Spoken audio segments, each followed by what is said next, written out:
अरे लाखों में एक बार हमरो बलमुआ करेले बहुते प्यार।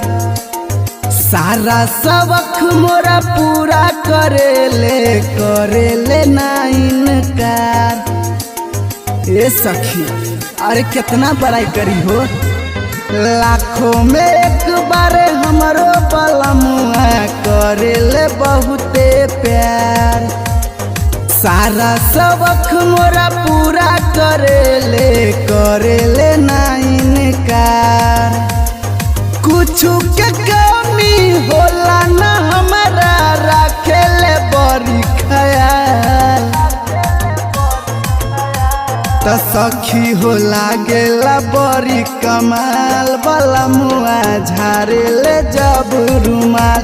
त सखी हो लागेला बड़ी कमाल। बलमुआ झारेले जब रुमाल।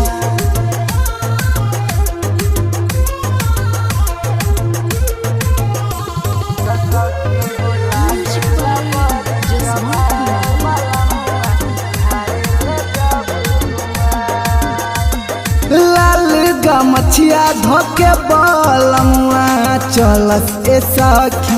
देखी के गली के लड़की सारा हाथ मलस सखी।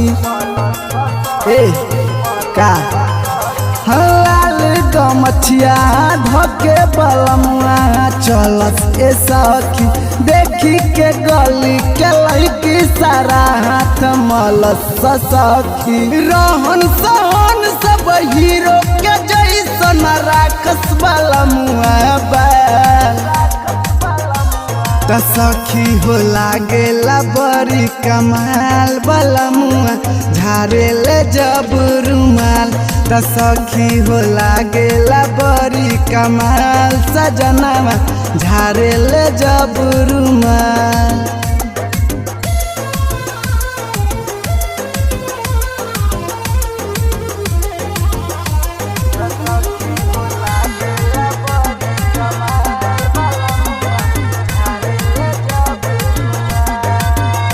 अरे चुन चुन चंदन के रहन लागे बड़ी हैवी ए सखी। अपने खाले पान हमके खिया बस जलेबी ए सखी। ए सुनो ना हो।